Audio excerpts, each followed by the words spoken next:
Very good morning, students. Today we are going to discuss about the dispersion of light. किसके बारे में पढ़ने जा रहे हैं आज हम? डिस्पर्शन ऑफ लाइट के बारे में। ये डिस्पर्शन फिनोमेना होता क्या है? ठीक है, देखो कभी भी हम ये करते हैं कि जो हमारे पास सनलाइट होती है विच is called the usually white light, क्या बोला जाता है उसको? एक्चुअली व्हाइट लाइट बोला जाता है, but this is not a purely a white light. क्यों? Because this is the constituent of the 7 colour. जब 7 के 7 कलर जो है एक साथ मिल जाते हैं तो they will form the white light. Actual में ये व्हाइट लाइट नहीं होती है, ये 7 कलर का कॉन्स्टिट्यूएंट होता है। ठीक है, तो डिस्पर्शन ऑफ लाइट जो होती है वो एक्चुअल में है क्या? देखो, the phenomena of the splitting of the white light. क्या होता है? फिनोमेना होता है किसके लिए? The splitting of the white light, white light को स्प्लिट करने के लिए into the constituent colors। यानी कि जब हम प्रिज्म के थ्रू इस व्हाइट लाइट को पास करेंगे तो क्या होगा? ये व्हाइट लाइट जो है, जैसे यहाँ पे देखो, दिस इज अ प्रिज्म, ठीक है, और इसका प्रिज्म एंगल जो है सपोज कर लेते हैं किसके इक्विवेलेंट होता है? ए के इक्विवेलेंट मानते हैं हम लोग। तो ये व्हाइट लाइट जैसे ही इंसिडेंट होगी किसके ऊपर? प्रिज्म के ऊपर, ultimately it this white light is split into the 7 constituent colors। ठीक है, कौन कौन से कलर होंगे भाई? This is the visible pattern. ये कौन सा स्पेक्ट्रम होता है? विजिबल स्पेक्ट्रम होता है। ठीक है, ये पैटर्न क्या होगा इसका? विग्योर, that is we represent the violet, indigo, blue, green, yellow, orange and red colour. हमने क्या किया? हमने तो यहां से तो व्हाइट लाइट पास करवाई, ठीक है, लेकिन ये व्हाइट लाइट जब दूसरी तरफ हमने देखी तो ये 7 कलर्स में स्प्लिट होगी। इसी स्प्लिटिंग को हम क्या बोलते हैं? डिस्पर्शन ऑफ द लाइट बोला जाता है। ठीक है, क्या बोला जाता है? Dispersion of the light. यानी कि व्हाइट लाइट को किस में स्प्लिट कर रहे हैं? उसके कंस्टिट्यूएंट कलर्स में स्प्लिट कर रहे हैं। ठीक है, that's why this visible spectrum is formed here. ठीक है, तो इस विजिबल स्पेक्ट्रम कौन सा होता है? विग्योर का स्पेक्ट्रम होता है। अब यहाँ पे क्वेश्चन राइज होता है भाई, व्हाई दीज कलर स्प्लिट्स? ये कलर स्प्लिट्स क्यों हुए? ठीक है, जब हमने इसको कहां से पास करवाया? प्रिज्म से पास करवाया। कहां से पास करवा रहे हैं इसको? प्रिज्म से पास करवा रहे हैं, और ये 7 कलर में क्या हो रहा है? स्प्लिट हो जा रहा है। What is the main cause behind the splitting of this white light into this constituent colors? तो यहाँ पे कोचिस एक साइंटिस्ट था, ठीक है, उसने ऑब्जर्वेशंस करके ये बताया था कि ये जो स्प्लिटिंग हो रही है अलग अलग डेविएशंस के ऊपर। देखो यहाँ पे अगर वॉयलेट कलर को देखता हूँ तो ये एक्चुअल डेविएशन से बड़ा ज्यादा डेविएट हो रहा है। ठीक है, क्योंकि जो एक्चुअल रे ऑफ लाइट जो है वो इस रे में जानी चाहिए थी, लेकिन इससे डेविएट बड़ा ज्यादा हो रहा है। जबकि रेड कलर की बात करता हूँ तो एक्चुअल डेविएशन से बड़ी कम डेविएशन हो रही है। समझा रही बात ये? तो इसके लिए इसने क्या बोला था? कोचिस ने क्या बताया था कि जो रिफ्रैक्टिव इंडेक्स होगा किसका? प्रिज्म का रिफ्रैक्टिव इंडेक्स। किसका? प्रिज्म का जो रिफ्रैक्टिव इंडेक्स होगा that will be directly proportional to the lambda square, मतलब वेवलेंथ के स्क्वायर के बराबर होगा। इस तरीके से ये के ऊपर रिस्पॉन्ड करेगा। जिसकी वेवलेंथ सबसे कम होगी, रिफ्रैक्टिव इंडेक्स उसको बड़ा ही ज्यादा रेजिस्टेंस ऑफर करेगा, मतलब उसको बड़ा ही ज्यादा रिफ्रैक्टिव इंडेक्स फेस करना पड़ रहा है। ठीक है, तो दैट्स व्हाई यहाँ पे अलग अलग कलर्स जो हैं अलग अलग डेविएशंस के साथ यहाँ पे हमें दिखाई देते हैं। ठीक है, वॉयलेट कलर का जो सबसे ज्यादा डेविएट हो रहा है, जबकि रेड कलर की तरफ देख रहे हैं हम लोग तो ये रेड कलर जो है ये बड़ा कम डेविएट हो रहा है। ठीक है, तो ये डेविएशंस के पीछे जो है कि कोचिस की ही ऑब्जर्वेशंस थी कि जो रिफ्रैक्टिव इंडेक्स होगा वो किस तरीके से रिस्पॉन्ड करेगा ऑन दिस पर्टिकुलर वेवलेंथ। अब देखो, वॉयलेट कलर की जो वेवलेंथ होती है किसकी? Wavelength of the violet colour it very lesser than that of the wavelength of the red colour. Usually हम लोगों ने पढ़ के रखा हुआ, ठीक है, जो वॉयलेट कलर की वेवलेंथ होती है वो बड़ी कम है in comparison to what? In comparison to the red colour. Red colour की वेवलेंथ बड़ी ज्यादा लार्जर होती है। तो यहाँ पे देखो, अकॉर्डिंग टू दिस फॉर्मूला, अगर वेवलेंथ लार्जर है, रेड कलर की वेवलेंथ लार्जर, तो रिफ्रैक्टिव इंडेक्स क्या होगा? उसके लिए कम होगा। रिफ्रैक्टिव इंडेक्स कम है मतलब इसको कम रेजिस्टेंस ऑफर कर रहा है, ये अपने फिंगर से पास होने के लिए कम रेजिस्टेंस ऑफर कर रहा है, तो इसका मतलब वो डेविएट भी कम होगा। ठीक है, क्योंकि रिफ्रैक्टिव इंडेक्स इतना ज्यादा नहीं करिस्पॉन्ड नहीं कर रहा है इस कलर के लिए। ठीक है, तो यहाँ पे डेविएशन जो है रेड कलर के लिए कम है, जबकि वेवलेंथ जो है वॉयलेट कलर के लिए कम है, और वेवलेंथ कम है तो रिफ्रैक्टिव इंडेक्स की वैल्यू क्या हो जाएगी? ज्यादा हो जाएगी। यानी कि जब वॉयलेट कलर यहाँ से सफर करेगा तो उसको बड़ा ज्यादा रिफ्रैक्टिव इंडेक्स जो फेस करना पड़ रहा है, उसकी वजह से उसकी डेविएशन भी क्या हो रही है?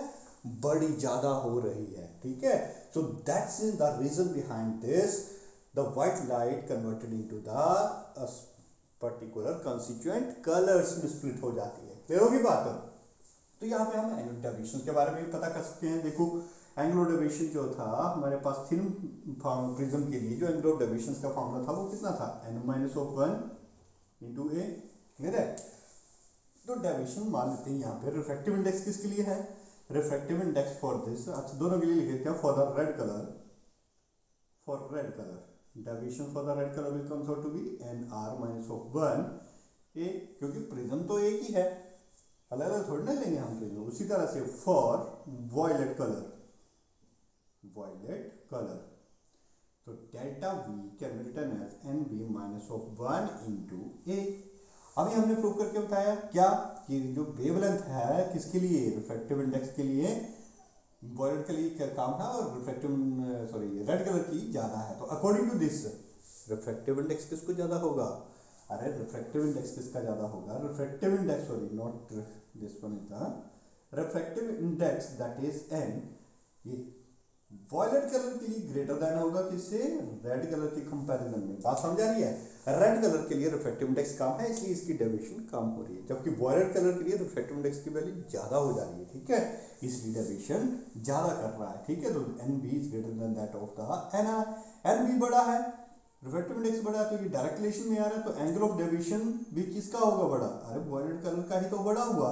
Angle of deviation is greater than that of the angle of the deviation of the red colour. समझ रहे बात? ये डेविएशन जो होगी वॉयलेट कलर में वो ज्यादा हो रही है, फॉर्मूले के हेल्प से हम इसको शो कर रहे हैं। ठीक है, refractive index for the violet colour के लिए ज्यादा है, तो डेविएशन भी क्या हो रही है इसके लिए, ज्यादा आ रही है। ठीक है, so this is called the particular reason behind the dispersion of the light. तो ये आ गया हमारे पास general calculations for that dispersion of the light. Is that clear to everyone?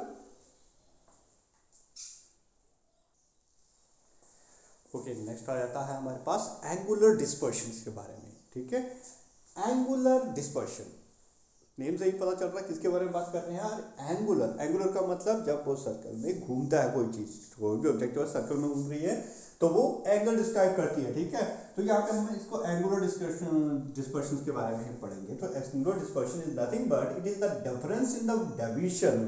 क्या है, अरे ये डिफरेंस है किसके बीच का, deviation suffered by the two extreme colour.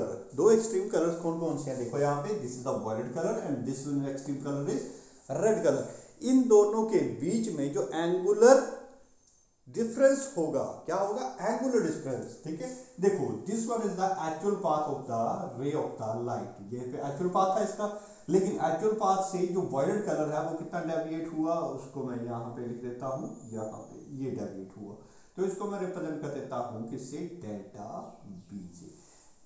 That is the deviation for the violet colour. Violet colour के लिए डेविएशन आ रही है ना, मतलब समझ आ रही है, वॉयलेट कलर क्या हो रहा है, सबसे ज्यादा डेविएट हो रहा है। तो एक्चुअल पाथ से कितना डेविएट हुआ भाई, तो उसको मैंने नाम दे दिया डेल्टा वी से। ठीक है, डेविएशन, एंगुलर डेविएशन आ गई। ठीक है, उसी तरह से अरे रेड कलर कितना डेविएट हुआ, ये आ जाती है रेड कलर के लिए लाइट, तो इसको मैं रिप्रेजेंट कर देता हूँ डेल्टा आर। तो ये तो एक्सट्रीम कलर जो है, इन दोनों के बीच में, ये जो दोनों के बीच में जो डिफरेंस होगा, यहां से लेकर के यहां तक का जो डिफरेंस होगा भाई, इन दो डिफरेंस को ही हम क्या बोलते हैं, एंगुलर डिस्पर्शन बोला जाता है। क्या बोला जाता है इसको, एंगुलर डिस्पर्शन, यानी कि दो एक्सट्रीम कलर के बीच में जो एंगल का डिफरेंस आ रहा है। ठीक है, यहाँ पे मैंने क्या किया, इस लार्जर वैल्यू में स्मॉलर वैल्यू को माइनस कर दो, बचा क्या, ये बचा। तो इन दो कलर्स के बीच में जो एंगुलर डिस्पर्शन, इन दोनों का डिफरेंस आ रहा है, एंगुलर का एंगल्स का डिफरेंस जो आ रहा है, उसी को हम क्या बोलते हैं, एंगुलर डिस्पर्शन बोला जाता है। और इसको हम रिप्रेजेंट किससे करेंगे भाई, that is represented by theta. किससे रिप्रेजेंट करते हैं इसको, हम थीटा से रिप्रेजेंट करते हैं। क्लियर होगी बात है?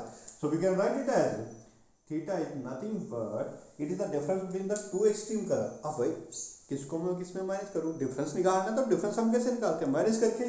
तो देखो delta we is the larger deviation. Larger deviation का मतलब एक्चुअल पाथ से ज्यादा डेविएट हो रहा है ये। ठीक है, तो यहाँ पे मैं इसको ऐसे लिखता हूँ, that is delta we which is the more deviation, इसको मैंने माइनस कर दिया किसमें, डेल्टा आर में। सिंस वी नो, अभी हमने किया कि डेल्टा वी की वैल्यू जो होती है वो कितनी होती है, N B minus of 1 into A. उसी तरह से डेल्टा आर की वैल्यू कितनी होगी भाई, that is N R, thin prism formula याद करो अभी किया हमने, ठीक है, इंटू ए। दोनों की वैल्यू को इसमें सब्स्टिट्यूट करते हैं तो theta becomes out to be what, N B minus of 1 into A, minus minus का साइन है, N R minus of 1 into A दोनों में कॉमन आ रहा है, बाकी देखो क्या वैल्यू बनती है, एन बी माइनस ऑफ 1 और minus of N R minus of minus plus 1 और ए दोनों में क्या आ गया, कॉमन आ गया। तो 1 से 1 कैंसिल आउट हो गया, तो बचा क्या यहाँ पे, N B minus of N R into A, which is called the, क्या बोला जाता है इसको, एंगुलर डिस्पर्शन। ये जो एंगल आ रहा है इन दोनों के बीच का, रेड कलर और वायलेट कलर के बीच का जो एंगल का डिफरेंस आ रहा है, that can be easily calculated by their refractive indexes. ठीक है, किससे हम इसको कैलकुलेट कर सकते हैं, by using the refractive indexes, N B minus of N R into A, where A is the prism. जो प्रिज्म होता है उसका एंगल तो होता है ये, ठीक है। So this is called the dispersion power. Clear होगी? ओके, नेक्स्ट आ जाता है हमारे पास क्या, डिस्पर्सिव पावर। किसके बारे में, डिस्पर्सिव पावर के बारे में पढ़ेंगे। अरे ये डिस्पर्सिव पावर क्या चीज है, ऑब्वियस सी बात है, पावर के बारे में बात कर रहे हैं तो मतलब इसका क्या हुआ कि ability to disperse the colour.